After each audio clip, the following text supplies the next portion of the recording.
It's not just a bug, sir. It's a systemic collapse, and the only person who can stop the entire $100 million launch is Frank, the night cleaner. The words hung in the sterile, panicked air of the command center. CEO Julian Thorne, face illuminated by the flashing crimson critical alerts on the 80-foot screen, gripped the edge of the console. "Are you insane, Mark? That man cleans the 7th-floor restrooms. He can't even operate a smartphone, let alone touch the Titan source code." The head of engineering, Mark Jensen, was sweating profusely, ignoring the alarms blaring around them. "He left a note, Mr. Thorne, a highly encrypted warning detailing the exact vulnerability we just triggered. He predicted this failure 6 months ago." The screen flickered, showing the launch countdown frozen at T-minus 90 seconds, followed by the terrifying message, "Integrity breach. Core shutdown imminent." Julian watched his entire empire dissolve in front of him, forced to consider the impossible absurdity of the only remaining solution. Julian Thorne moved through the upper floors of Thorne Technologies like a perfectly calibrated machine. Every morning began at 4:30 a.m. in his minimalist penthouse, a space designed for efficiency, not comfort. By 6 a.m., he was already in the executive war room, reviewing global market trends before the first sunbeam hit the glass walls of his office. His life was structured by quarterly reports, investor calls, and the relentless pursuit of technological dominance. He was 38, possessed the sharp, unforgiving gaze of a man who had earned everything, and he had just steered Thorne Tech toward its most crucial product release, Project Titan, an AI infrastructure designed to revolutionize global logistics. His public image was flawless, a visionary, a disruptor, the youngest CEO ever to take a tech company past the 10 billion mark. Employees idolized him from a distance, intimidated by his intellectual speed and lack of emotional cushioning. He cultivated the aura of a mind too busy solving the world's problems to notice the minor humans around him. His authority was absolute. His word was law. He didn't fire people. They simply ceased to exist in his proximity if they failed to deliver excellence. But behind the titanium desk and the tailored suits, a hollow space persisted. 6 years ago, Julian's ambition had cost him his marriage and, more critically, regular access to his young daughter, Olivia. The divorce papers cited emotional absenteeism. He paid for the best schooling, the best care, and a trust fund larger than most nations' GDP. Yet he saw Olivia only on alternating weekends, often distracted by a pending acquisition or a critical server issue. Tonight, the night of the Titan launch, he was supposed to be watching her school play. Instead, he was here, chasing a ghost of perfection. His office held only one personal item, a faded drawing of a stick figure labeled Daddy and a wonky heart. He sometimes caught himself staring at it, the weight of his empire suddenly replaced by the feather-light burden of his guilt. The memory of Olivia's soft, small hand waving goodbye always hit him hardest when he was alone, surrounded by the cold, unforgiving evidence of his success. He had built the future, but he had lost his present. This launch, this moment of ultimate power, felt less like a triumph and more like a desperate attempt to fill a void that only a small 5-year-old girl could occupy. He had traded genuine connection for unparalleled control, and now the control was slipping away, threatened by an unknown failure and, inexplicably, by the very staff he never acknowledged. Frank Miller was practically invisible. He was the night custodian at Thorne Technologies, a man whose existence was defined by the industrial hum of the vacuum cleaner and the smell of floor wax. He started his shift at 11 p.m. after the last of the coders had staggered home, and left at 7 a.m. just as the executives were arriving. His uniform was perpetually stained with coffee or cleaning solution, a silent testament to his long, exhausting hours. Frank was 47, but looked a decade older. The physical demands of 2 minimum-wage jobs had etched deep lines of fatigue around his eyes. His life was a tight, precarious balancing act. Frank had no fancy degrees, no savings to speak of, and an old, wheezing car he hoped would make it through another winter. His limitation wasn't intelligence, it was opportunity. Years ago, he had studied computer science by correspondence, driven by a deep fascination with systems and logic, but had to drop out when his wife fell ill, forcing him into immediate, low-skill labor. The passion for code remained, a ghost in the background of his tiring reality. The reason for his relentless work wasn't ambition, but fierce protection. He was a single father to 8-year-old Lily, a bright, curious girl who saw the world in algorithms and patterns, much like Frank himself. Lily had a rare, complex heart condition that required continuous monitoring and specific, expensive medication. Every scrubbed floor, every emptied trash can was a direct contribution to Lily's next prescription refill. She was his world, his vulnerable anchor. Frank moved through the vast, dark offices, but his eyes were never truly focused on the grime.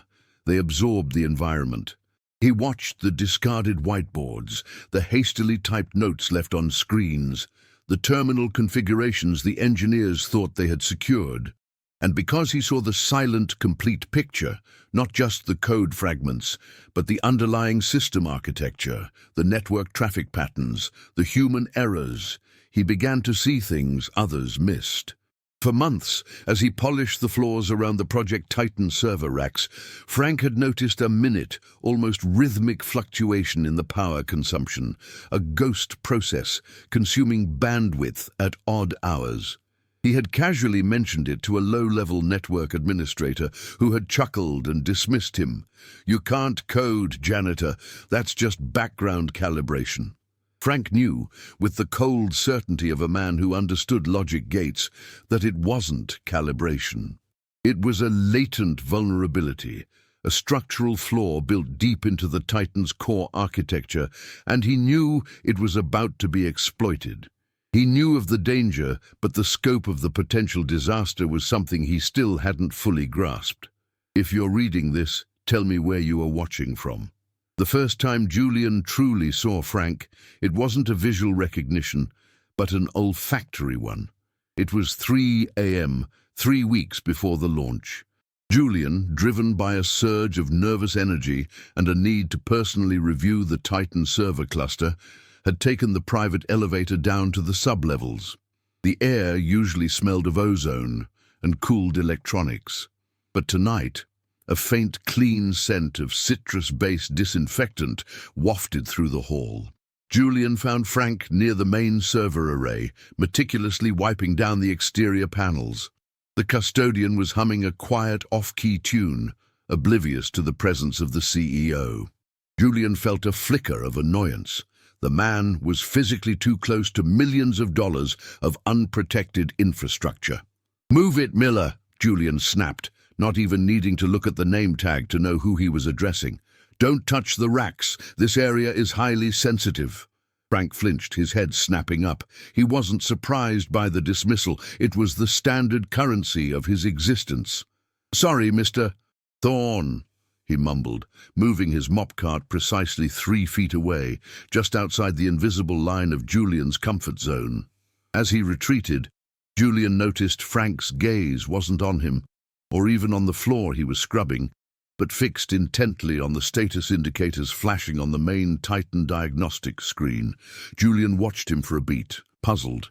Most employees, even high-level engineers, barely understood the complexity of the Titan system architecture, but Frank's intense focus seemed almost analytical. The man's brow was furrowed, not with resentment or fatigue, but with quiet concentration. Frank didn't meet Julian's eyes. He was tracking the data flow on a visual display. Julian scoffed internally. "The cleaner probably thinks the blinking lights mean something dramatic. They just mean it's operational." He dismissed the janitor immediately, turning his attention back to the high-level security log. Later that week, Julian's paranoia led him to review the server access logs. He found a peculiar anomaly: detailed, high-resolution photographs of the server wiring, time-stamped between 2 a.m. and 4 a.m., uploaded to an internal, non-critical maintenance folder.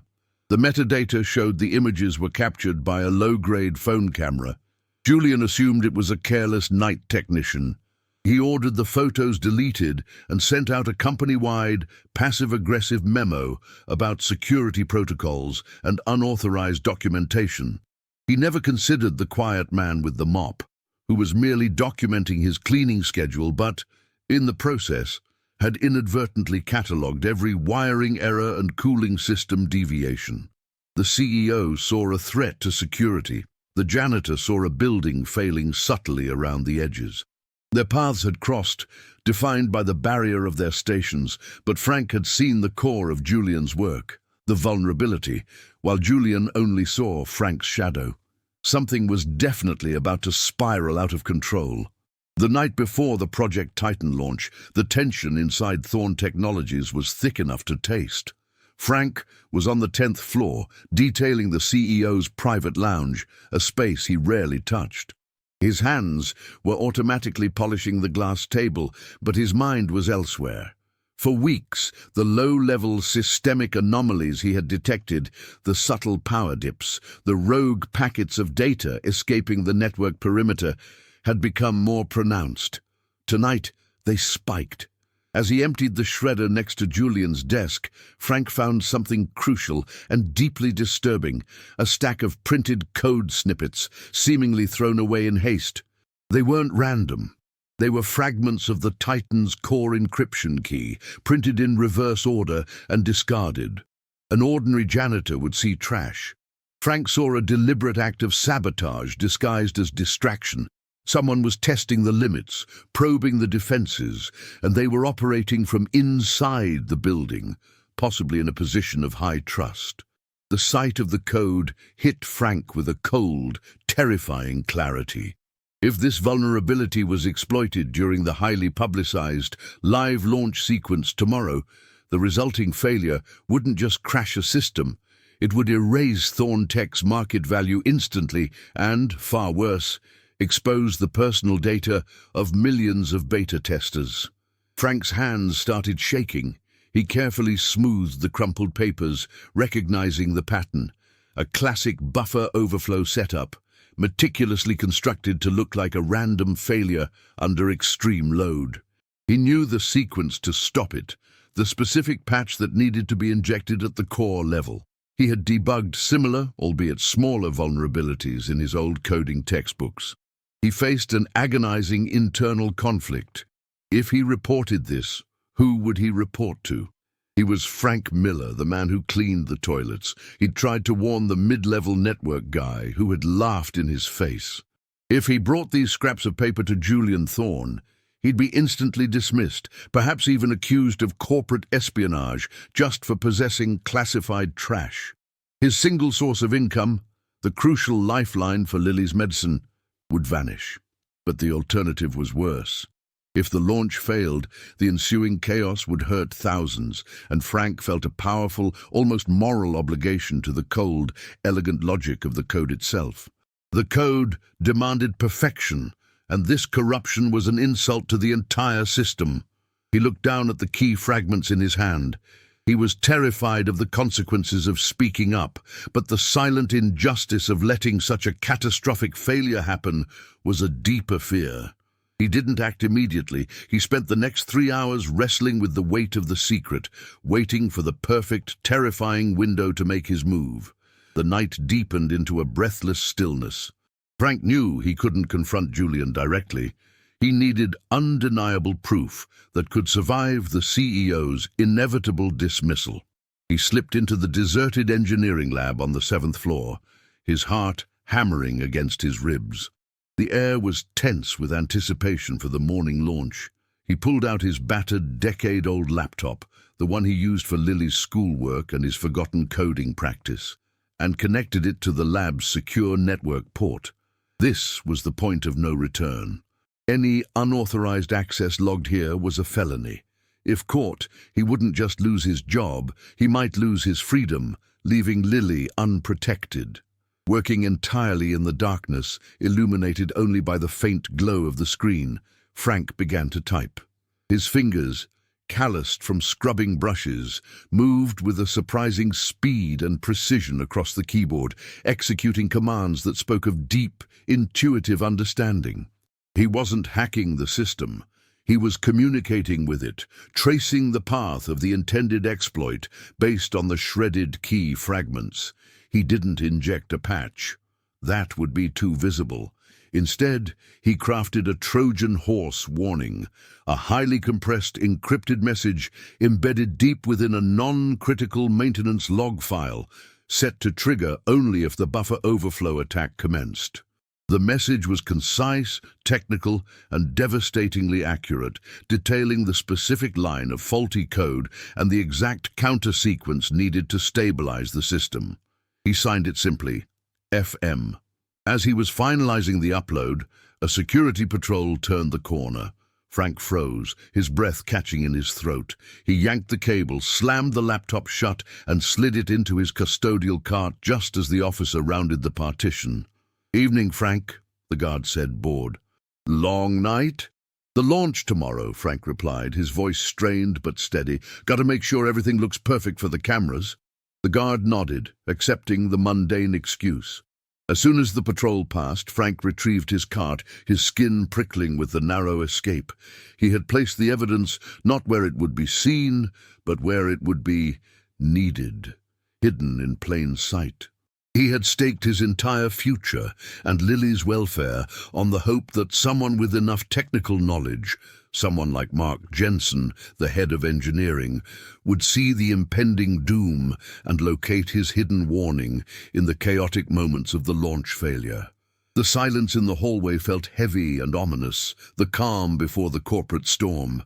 The command center was now a disaster zone of sound and light. The critical system shutdown had already happened, and the digital clock showed T-minus 45 seconds until complete data wipe. Julian Thorne watched the screens in utter disbelief, his face a mask of frozen rage. His chief engineers were screaming, contradicting orders, attempting frantic, useless reboots. The company was hemorrhaging millions of dollars every second.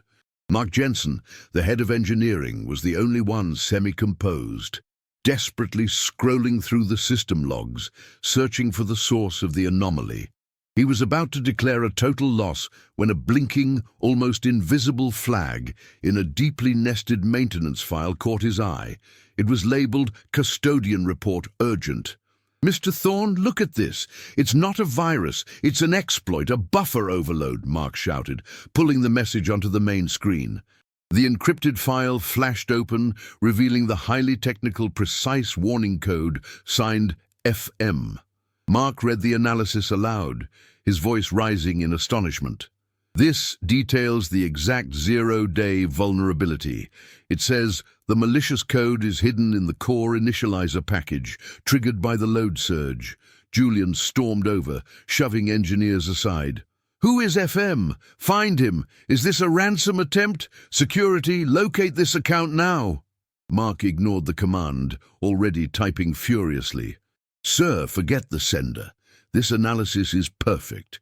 It identifies the perpetrator's pattern and gives us the exact patch sequence. We need root access to inject this countercode now before the wipe." Julian stared at the technical details flashing across the monitor, his CEO brain recognizing the ruthless logic of the solution. But the source, the custodian report, gnawed at him. He remembered Frank Miller, the man with the quiet focus, the man he had ridiculed just hours ago during the final briefing. "You can't code, Janitor." The memory of his arrogance tasted like ash. "Mark, who is FM?" Julian demanded again, quieter this time, his urgency focused. "The system logs indicate FM is Frank Miller, the night janitor," Mark confirmed, never taking his eyes off the keyboard. "He uploaded this from a 7th-floor maintenance terminal early this morning." The confirmation hit Julian like a physical blow.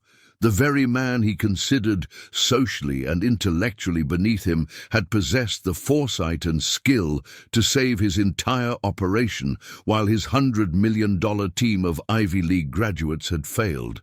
Julian had to make a decision in a fraction of a second. Trust the cleaning staff or let his empire crumble. The screen showed T-minus 10 seconds. Inject the countercode, Mark. Execute the FM. Sequence now, Julian roared, finally yielding all authority to the analysis provided by the Invisible Man. The room held its breath, waiting for the consequence of this unbelievable gamble. A deafening, synthesized voice echoed through the command center. Integrity restored. Launch sequence stabilized. The crimson alerts vanished, replaced by the cool, comforting green of operational stability. The countdown resumed from T-minus 44 seconds. Project Titan was saved. Julian didn't celebrate. He walked out of the command center, past the stunned engineers, and found Frank Miller near the loading dock, finishing his shift, packing his old lunch cooler. Frank looked exhausted and terrified, anticipating the security guards. Miller, Julian's voice was low, cutting through the morning silence. Frank spun around, expecting the worst. His shoulders slumped in immediate surrender. Mr. Thorne, I know I accessed the terminal. I can explain. It was necessary. Julian didn't yell. He held up the printed log of the custodian report, urgent, his hand trembling slightly. This is highly sophisticated work, Frank. You located and provided the precise remedy for a systemic collapse that my top engineers missed for 6 months. Why? And how? Frank looked down at his worn-out cleaning shoes. I didn't mean to interfere, sir. I just saw the flaw. I noticed the power draw anomalies months ago. It was an elegant attack, designed to be missed. When I found the key fragments in the trash, I knew they were going to activate it during the peak load. He paused, his gaze lifting, revealing a stubborn integrity beneath the exhaustion. I used to study code. I had to drop out, but I never stopped seeing the logic. I couldn't let it fail, Mr. Thorne. It was wrong. Wrong? Julian pressed, stepping closer. It would have cost the company billions. But you risked your job, your freedom, everything you have, for this abstract idea of correct logic. I have a daughter, Lily, Frank confessed, the reason tearing through his professional reserve. She has a heart condition. This job, sir, it pays for her medication. I knew if I reported it conventionally, I'd be ignored and probably fired. But if I let the system collapse, you wouldn't need cleaners anymore anyway. I calculated the risk. I acted where I knew the data would survive, hoping it would be found. Julian stared at Frank, seeing past the uniform for the first time, seeing the relentless intelligence and the heavy mantle of parental responsibility. The conflict wasn't about status anymore. It was about shared failure.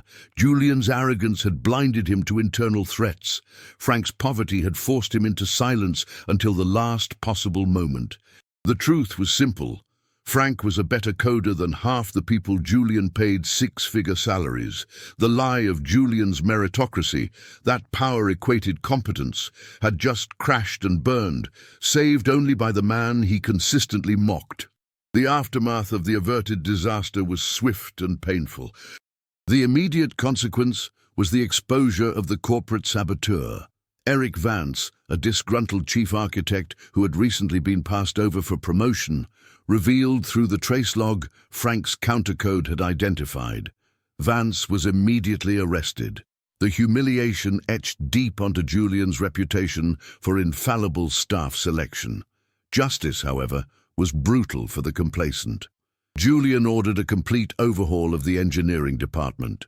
Mark Jensen, who had the courage to trust the janitor's warning, was promoted, but dozens of highly paid engineers who had missed the fundamental flaw were terminated. The financial loss was contained, but the loss of trust within the leadership team was profound. Julian had to admit publicly to the board and internal affairs that the company was saved by a man whose technical capabilities they had never deemed worthy of attention. Frank faced his own crisis. He had technically committed a high-level breach of security protocols. Julian called him into the glass office the next day, not to thank him, but to address the breach. You circumvented every security measure, Miller. You broke protocol, and you put yourself at risk. Frank stood stiffly, prepared for the inevitable termination. "I understand, Mr. Thorne. I was ready to face that consequence." Julian sighed, running a hand over his face. "The security team wants you prosecuted to set an example. The truth, however, is that you are the example." He ripped up the security report. "You cannot continue as a janitor, Frank. Not after this. The liability is too great. If you clean a floor now, the investors will think you're secretly running the data center." Frank felt a cold knot tighten in his stomach. The loss of his routine, predictable income was exactly what he feared. "Sir, I just need a job. Anything that pays the bills for Lily." Julian leaned back. The price of the truth had cost Julian his illusion of control, and it was costing Frank his hard-won stability. But the exchange created a new clarity. The man who had judged everyone by their title was forced to judge by competence. The powerful structure of Thorne Tech, built on arrogance and exclusion, had been violently shaken. Julian realized his empire was brittle because he prioritized image over skill. And Frank, the invisible pillar, was now impossible to ignore. 2 months later, Frank Miller didn't wear a custodial uniform. He wore the comfortable, slightly rumpled clothes of a senior system analyst at Thorne Technologies. Julian had not just given him a job, he had created a role specifically for him. Chief Vulnerability Auditor, reporting directly to Mark Jensen. The pay was transformative, enough to secure Lily's future and her continuous medical care, without the crushing weight of 2 exhausting jobs. Frank didn't sit in a glass office. He preferred the low-light environment of the back labs, where the raw data lived. His job wasn't to code new systems, but to find the subtle human flaws that others missed, the ghost processes, the illogical loops. He was paid to see the architecture, not the surface. His dignity, long suppressed by low wages and invisibility, was fully restored. He was respected for his mind, not judged by his mop. The transformation was equally profound for Julian. The near failure had cracked his shell of perfection. He started taking regular, non-negotiable breaks to attend Olivia's school events. He learned to delegate not just tasks, but real authority. He even started a new company initiative focused on internal talent discovery, forcing managers to look beyond degrees and titles. One afternoon, Julian found Frank reviewing schematics. Julian stopped, not to check on his progress, but simply to observe. "Miller," Julian said softly, "you saved me more than the company. You showed me what I was choosing to ignore." Frank looked up and offered a rare, genuine smile. "We all need someone to clean up our blind spots, Mr. Thorne. Sometimes the most critical details are found on the periphery." He paused. "Lily is doing much better, by the way." "Thank you." Julian nodded, the simple gratitude meaning more than any multi-million-dollar deal. He had traded a relentless pursuit of abstract power for human connection and ethical grounding. The single dad who cleaned floors and the CEO who built empires had found an unexpected and solid bond, forged in the terror of shared vulnerability. The Titan system, now stable and stronger than ever, stood as a monument not to Julian's genius, but to Frank's quiet courage. The invisible man had finally been seen, and in doing so, he allowed the powerful man to truly see himself. If you enjoyed this story of hidden talent and redemption, please remember to like, leave a comment with your thoughts, and subscribe for more heartwarming tales like this one.